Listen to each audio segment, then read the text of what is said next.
Broadcasting with hosts John Impemba and James Grande. What is going on, everybody? John Impemba here with Colby, Conway. Welcome to the Better Baseball MLB DFS Playbook Show here, breaking down Monday's 8-game main slate. Colby, my friend, how was your weekend? Oh, John, there was some football on.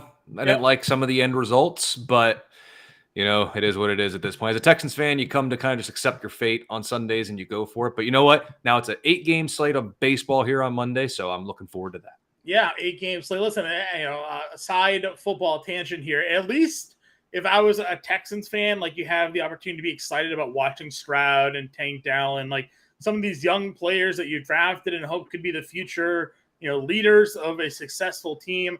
Or whereas a Patriots fan, I really only have Mac Jones.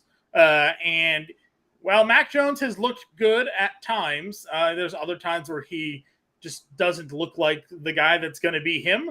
And the rest of the team sucks. They're old. They're unexciting. There's nobody that I turn into every Sunday. It's I want to see what this guy's going to do this week. That doesn't exist for me. At least as a Texans fan, you could do that with Stroud or Dell and be get excited about about what could be. Rather than knowing that nothing's happening. I genuinely appreciate your optimism. I'll take it. You're welcome. All right, baseball things aside here, before we jump into breaking down the DraftKings slate here, we'll give a shout out to our friends over at RT Sports. If you go to rtsports.com/alarm, promo code alarm23, new users who sign up will get a 100% deposit match up to $200. You can scan the QR code there on the screen or check it out again. Go to rtsports.com/alarm. They have DFS Pick'em. They have weekly DFS contests as well that you can partake in. Use that deposit bonus match to help you turn and do some real cash there and make a little money each and every day over at rtsports.com. So again, check it all out for those of you who have interest. Talking about this 8-game slate here, Colby. No weather concerns. Always a plus on an 8-game slate. We do have Chicago, Washington, Philly, Atlanta, Milwaukee, St. Louis, Boston, Texas, Baltimore, Houston, Seattle, Oakland, Colorado, San Diego, and Detroit, and the LA here are the Dodgers closing out the slate. Some interesting price points. I think there's going to be some obvious chalk spots on an 8-game slate as well. Talking about your overall impressions when it comes to this pitching position here. There's a lot of good ones. That is for sure. But then you got some of the good ones going up in tough matchups. Like Verlander hasn't quite been himself per se. It's a tough matchup against Baltimore. I think in GPPs you might be able to go with him. But Wheeler's got Atlanta, carved him up earlier in the year, not so much the last time out. 8 games here with Freddie Peralta only being $400 more than the next lowest guy. I think he's very much in play tonight in a very good matchup against the Cardinals. And then after that, value with SP2. I'm looking down in the Brian Wu as my SP2 here tonight.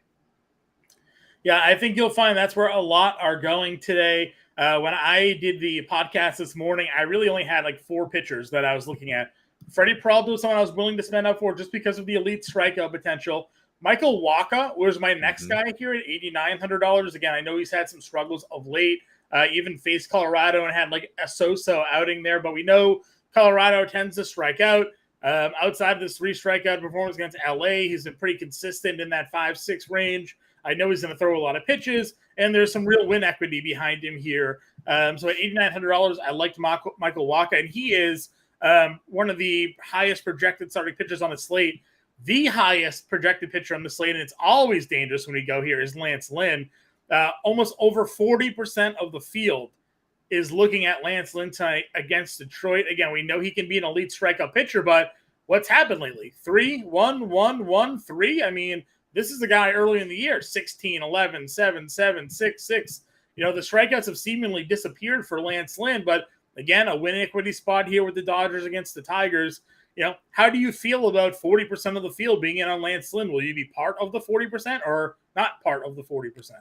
I don't know. I think a case can be made for it just given over the last 2 weeks. I mean, Detroit striking out a ton against righties and every other number is not very positive for them against right-handed pitching. So I think you can do it. I think for me, if I'm going one lineup, I don't think Lance Lynn's going to be in it.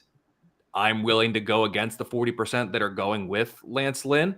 I really like the Freddie Peralta, Brian Wu build with those two. I really like that. If you're going multiple lineups, I will probably get some Lance Lynn in there, because if there's a chance for a ceiling strikeout game for Lance Lynn, you would have to think it comes against this iteration of the Detroit Tigers.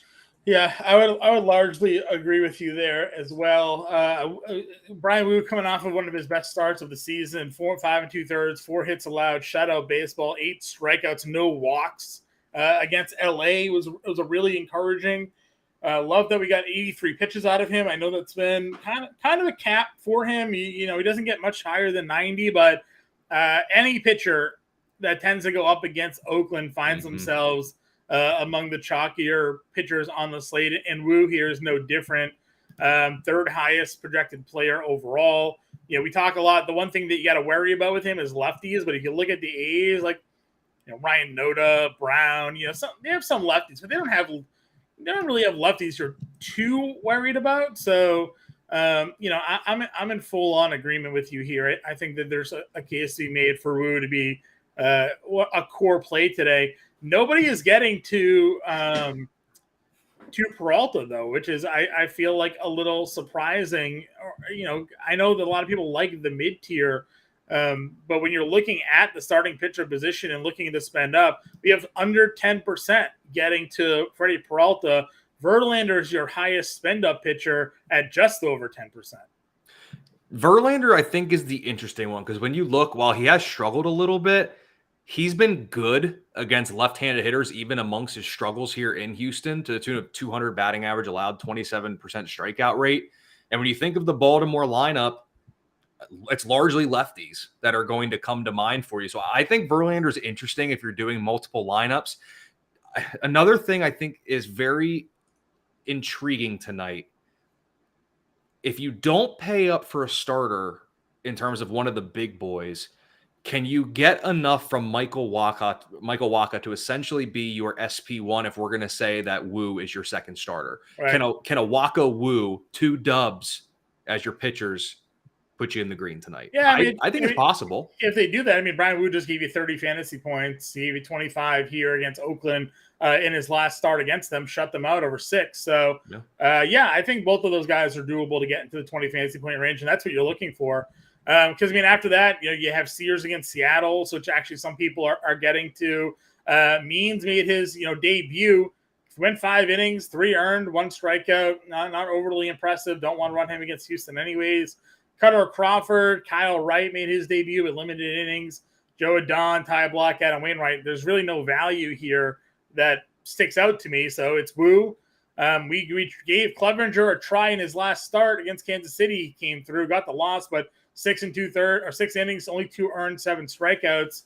Would you give Clevenger a look against Washington? I think you can. I don't know. It's one of those things where it have to be like multiple lineups that you're building, because it's hard to look at this and say, yes, I'll take Clevenger against Washington when for $400 less I can get Brian Wu against Oakland. It's going to have to be a multiple build thing, but I don't hate it.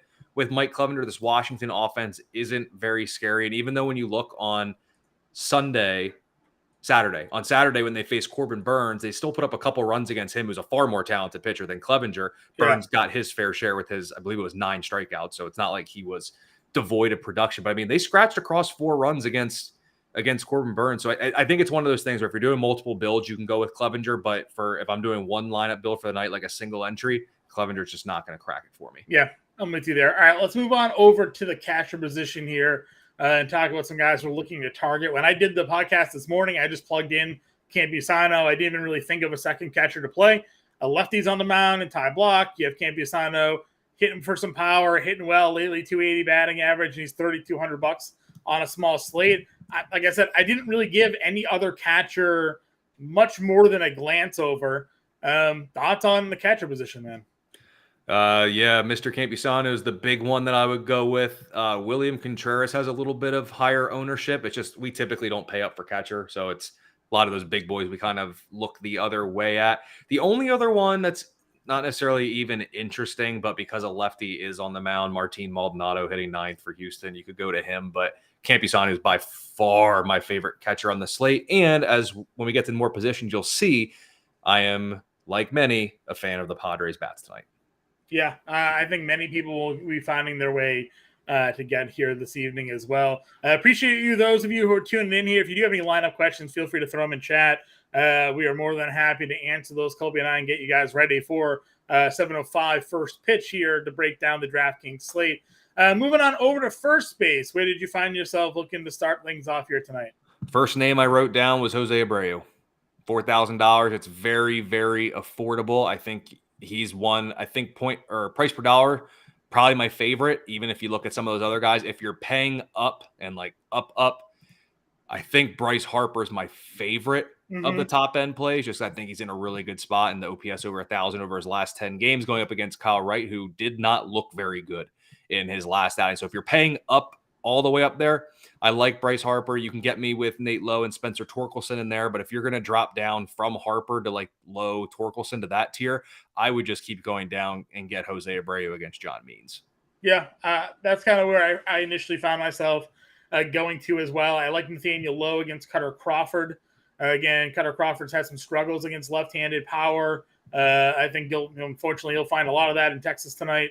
So we'll see how well he performs there. But again, on a smaller slate, there wasn't a lot of options. I also threw Bobby Dahlbach out there going up against Montgomery. No Justin Turner in the lineup tonight for Boston. So Dahlbach's hitting seventh. Dahlbach had 33 home runs at AAA.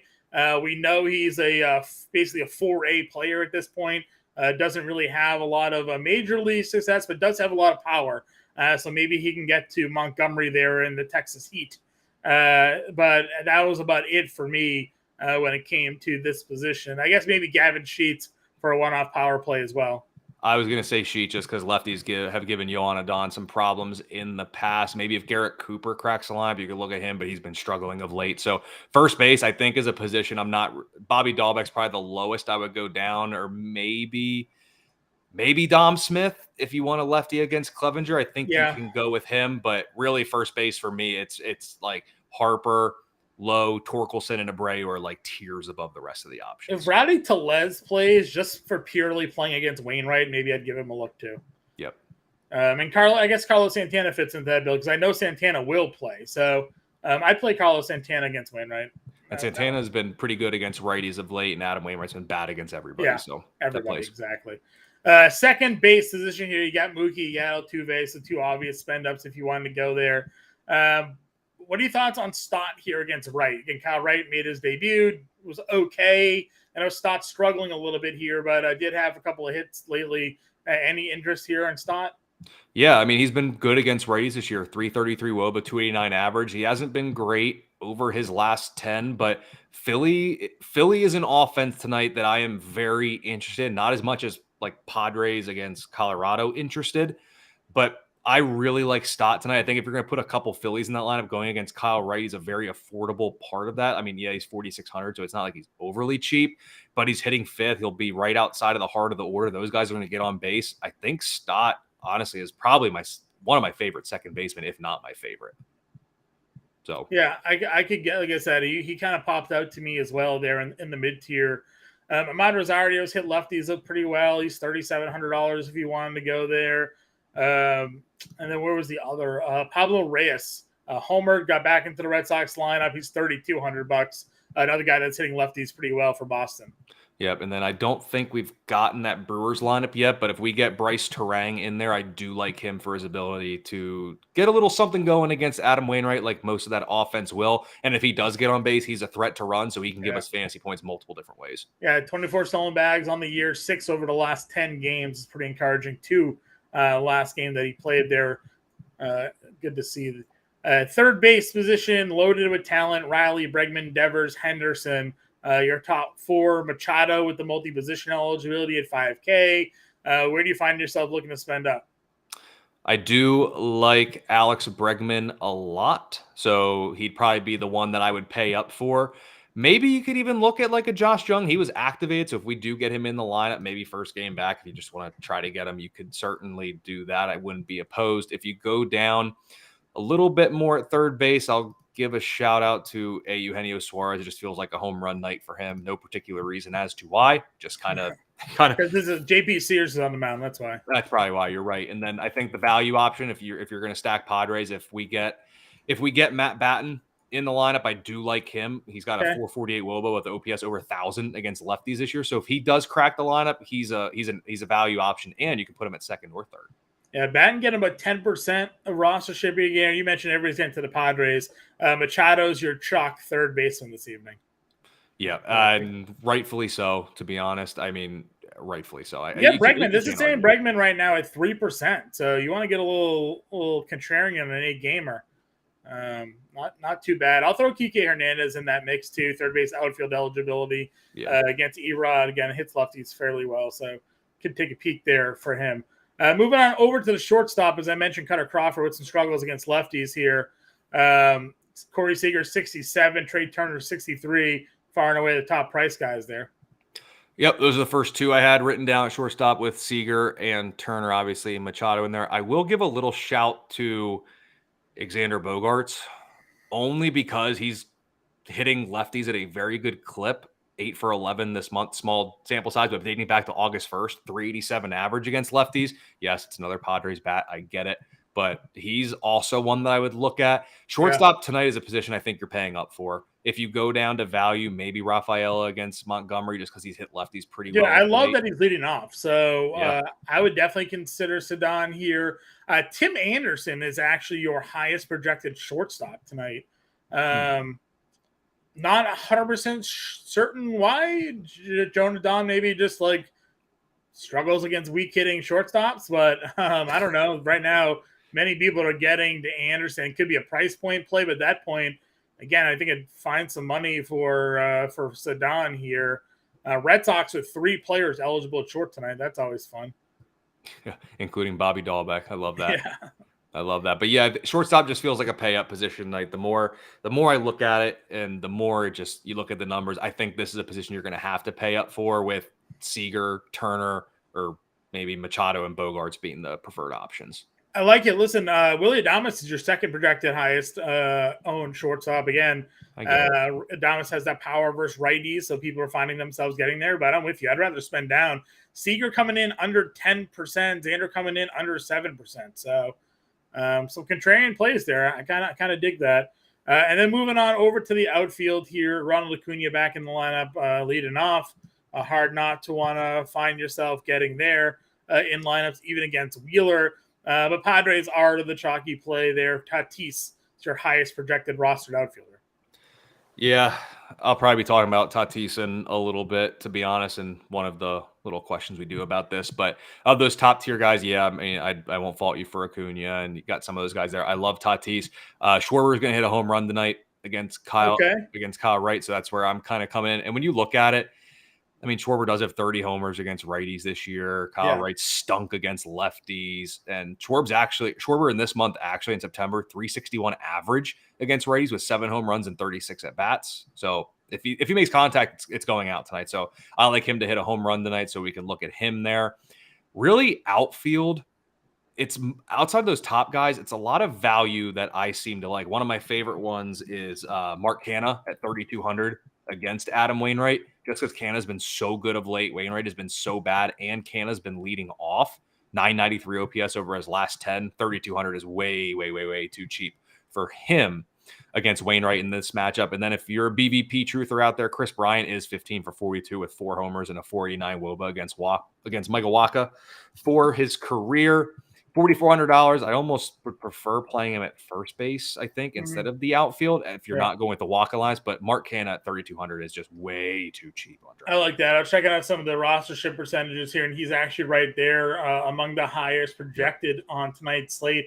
Jerks and Profar is another one under $3,000 that's getting a lot of love here tonight. We always love Teoscar versus a lefty. He's up over 10%. But that's really it. After that, it's just kind of surprising for a smaller slate. It's for some pretty high concentrated rostership at the top, and then people are just sort of finding what they want to spend the rest of their money on. So outfield is pretty interesting tonight, and I'm curious to see what ends up being the ultimate chalk once these lineups settle and rosters lock here tonight. Our guy Mark is in chat wondering, what 3 Tigers are taking Lynn deep?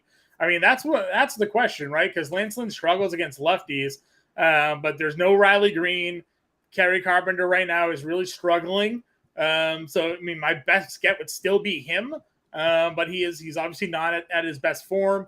Akil Baddoo, a guy that has a little bit of pop, but also not hitting the ball all that well. Verling's a righty, but he's probably the best current form player. I mean, Parker Meadows isn't really hitting the ball all that well.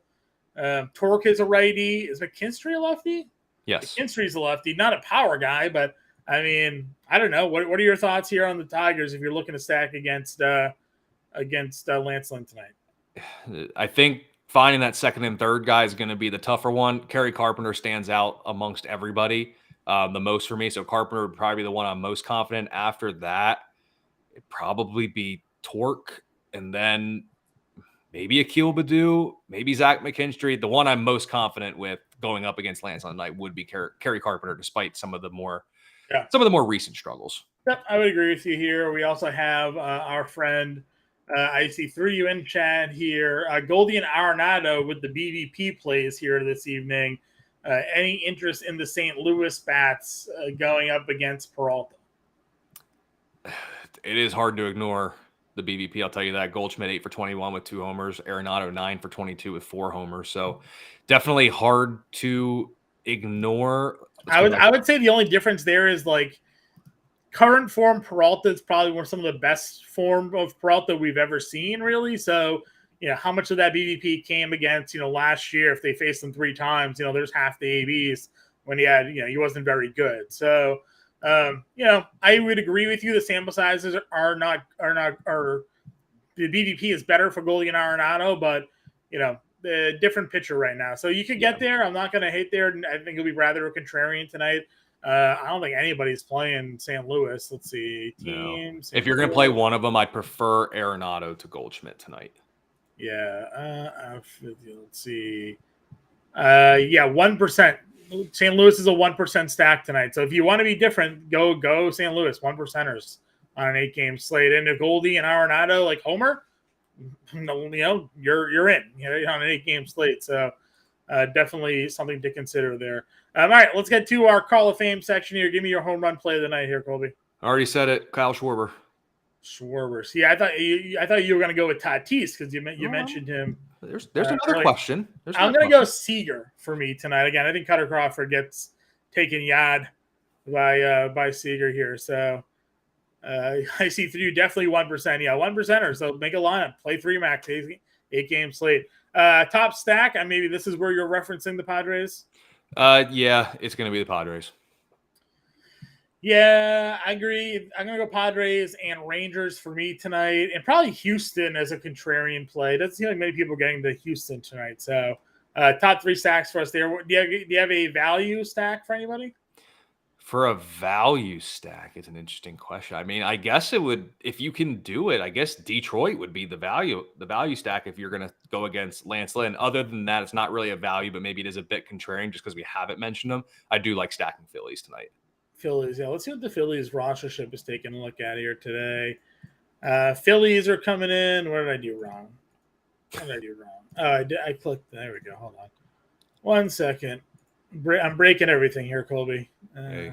Phillies. Here we go. Stotts at about 9%. Yeah, under 10%. Schwarber's the highest projected roster at 10%. So that's it's a pretty good one there. I'm seeing what we had Houston clock in at. Yeah, only nobody over 9% for Houston tonight.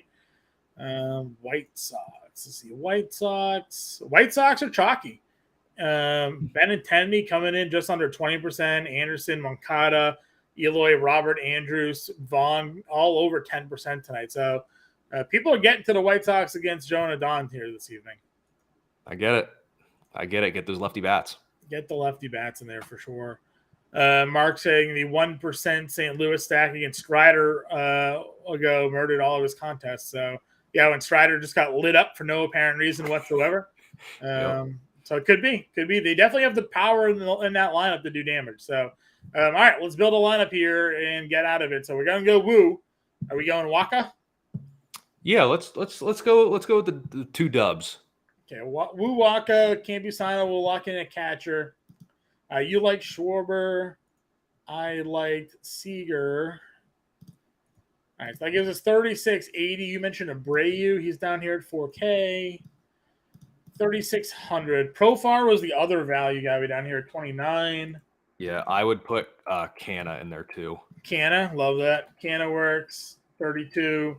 All right, 4,150 for a second and a third baseman. You felt like third base was a spend out spot. Yeah. Do we have? Can we get Machado? 3,300 second baseman would be Reyes or Terang. That kind of fits. Yeah, I mean, what we're gonna do. Yeah, I mean, I think Terang should play. I would imagine Terang plays. Yeah, I would think so. I mean, that's not bad, right? We got a one-off Abreu. If you wanted to go down from Abreu, we could find some value if you needed to maybe make a move.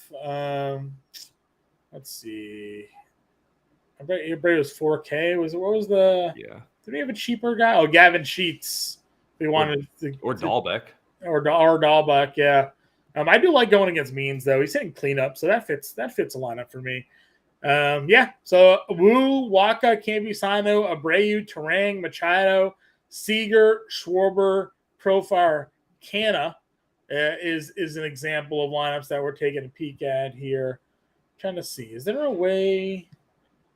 Probably not. I was gonna see if there's a way to get Seager and Betts in the lineup, but I was gonna say the only thing that scares me here is not having Tatis.